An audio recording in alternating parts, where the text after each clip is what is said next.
This lens is almost 50 years old, and it can still absolutely embarrass modern glass that costs 5 times as much.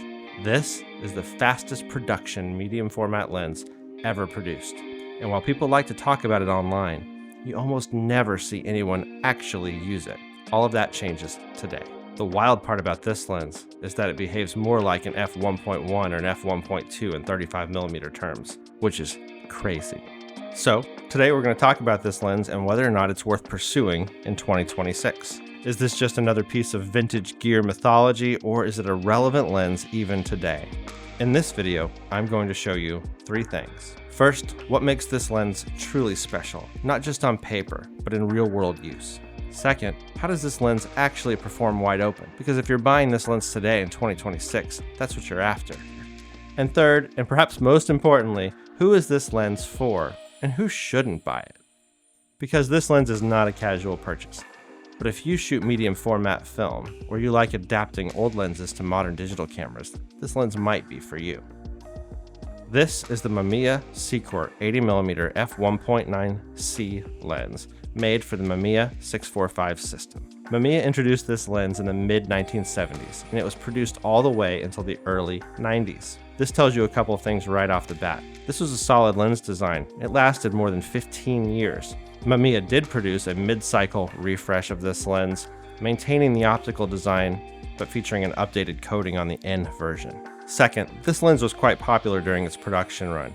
While this was never a cheap lens, selling for around $275 to $300 during its production run, the equivalent of about $1,000 today, it was significantly less expensive than its primary competitor from Hasselblad. So let's talk about why this lens exists in the first place. The headline feature here is obviously the f1.9 aperture, which doesn't sound terribly crazy until you realize this is medium format, not 35mm. On the 645 system, an f1.9 aperture behaves more like an f1.1 to an f1.2 on 35mm in terms of depth of field, but with a much smoother focus fall off than any fast 35mm lens.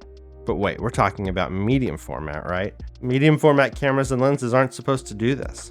They're supposed to be slow, deliberate, stop-down, tripod-adjacent experiences. This lens just ignores all of that and says, no, actually, let's shoot wide open, in bad light, and obliterate the background, and still freeze the action. This lens exists for one reason: to let medium format shooters go places that medium format doesn't typically allow you to go. Physically, this lens is exactly what you would expect from Mamiya from this time period. Its construction is all metal and all glass. All of the markings are engraved and filled with enamel. Nothing is printed, nothing is flimsy. It feels like something that was built with the assumption that it would keep working long after we were done with it. There's a long, usable focus throw, which you're really gonna need, because the depth of field at f1.9 is wafer thin. You expect the fastest medium format lens in the world to be quite enormous, but it's not at all. It's compact, fairly light, and it balances nicely on the Mamiya 645 body. It feels dense, but by no means ridiculous. It's certainly larger and heavier than the Mamiya 80mm f2.8, but it weighs less than my Canon 50mm 0.95 Dream lens or the Canon EF 50mm f1.0.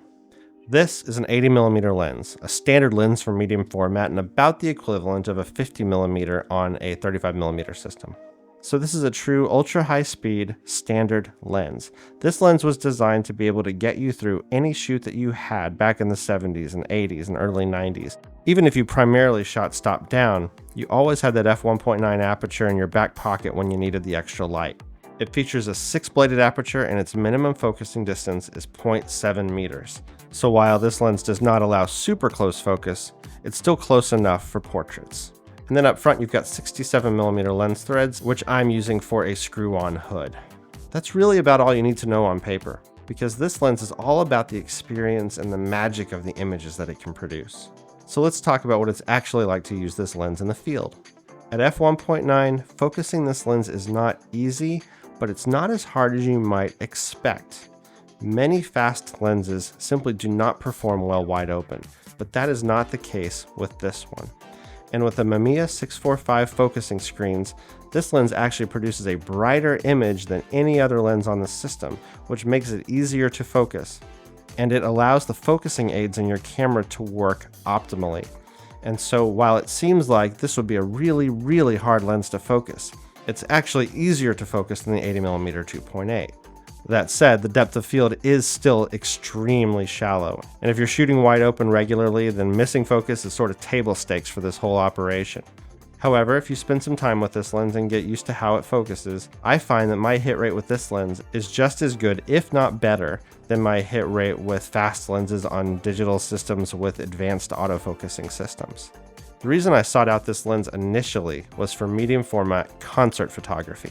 I wanted my concert photography to stand out. In order to achieve that, I've always been drawn to cameras and lenses that are a little bit different than what everyone else is doing. And of course, conventional wisdom does not lead us to choosing medium format cameras for low light, action concert photography in a dark club. The cameras tend to be big and heavy and slow and deliberate, and none of these things are what you've got in mind when you're trying to hold a beer in one hand up by the stage and your camera in the other. But that combination of the fast aperture and the large 645 negative can produce some absolutely magical results. At a dimly lit concert, being able to shoot wide open at 1.9 means you can keep shutter speeds high enough to freeze motion without completely destroying your film through the push process.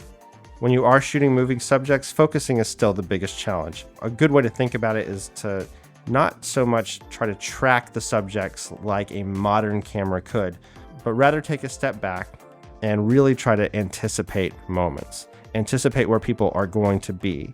You wait for the singer to step up to the microphone, you wait for the guitarist to step into the light. And when it works, the images you can produce from this lens are extraordinary and highly unique. You get sharp subjects, dramatic separation, and a truly cinematic look.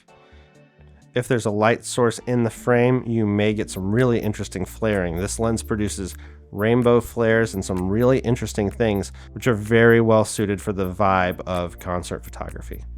So let's get on to the reason that anybody would consider this lens in the first place, and that is overall image quality. I'll say this right up front. This lens does not fall apart wide open. You might fall apart wide open, but this lens does not.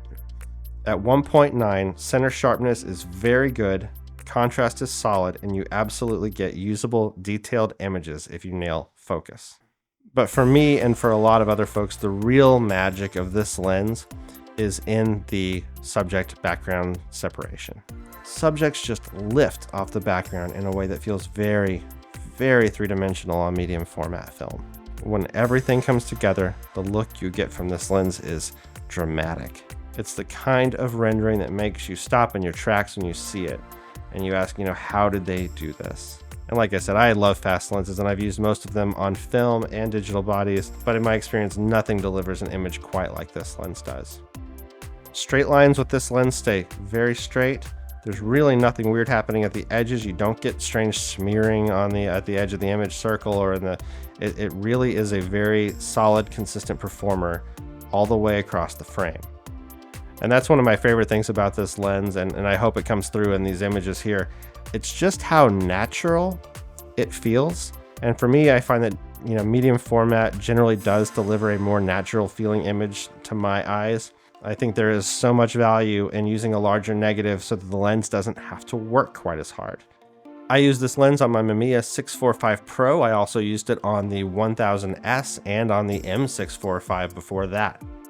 And using it natively on the Mamiya 645 is where you get the most out of this lens. And you get the full medium format image circle without any compromises. And this is where that so-called medium format look really comes into play. Shallow depth of field, smooth fall off, crisp subject separation and detail. And again, just an overall smoothness. And that's what really differentiates this from shooting on a fast lens on a smaller format. For better or worse, one of the reasons that people still talk about this lens is that in addition to being able to use it on a film body, you can of course now adapt this lens to medium format digital bodies like the Fuji GFX. On GFX, this lens makes a lot of sense. You're going to be able to cover that larger image circle that's bigger than 35mm, and you're going to be able to pick up some of the character of this lens, especially wide open. The downside, of course, is that the image area of medium format digital is just not as large as the format is natively to film. and so you never quite get the full expanse of what the lens is capable of producing if you're not implementing a focal reducer. You can, of course, also adapt this lens to full-frame 35mm mirrorless cameras and DSLRs. I used this lens with a Canon 5D Mark II back in the dark ages, and it actually delivered far better results than I expected. Typically, lenses that are designed for larger formats don't perform as well when they are mounted to cameras using a smaller format. In this case, however, the lens holds up against the 5D Mark II's digital sensor, and it definitely has a nice look. I wouldn't buy the lens for this purpose, however, because there are lots and lots and lots of other 80mm and fast lenses for full-frame modern digital cameras, which are going to have way more features and probably perform better for its intended use. So where does that leave us with the Mamiya 80mm f1.9? If you're shooting medium format film, this lens is easy to recommend. It's unique, it performs beautifully wide open, and it will give you a look that very few lenses can match. If you're adapting to modern medium format digital, it also makes a lot of sense, especially when you consider the cost of native lenses for those systems. But if you're thinking about buying this lens just to use it on full-frame digital, I'd probably give it a pass. Now, despite this lens being such a solid all-around performer, it really is a lens that you own because of its character wide open. And if that's what you're after, if you enjoy slowing down, working really deliberately, this is one of the most interesting medium format lenses you can own. Thank you again for watching the Photo Files. My name is Roger. Please hire me for photography services. My email address is on screen. And take a look at the related videos on screen if you are interested in following more Photo Files adventures. And thank you for watching.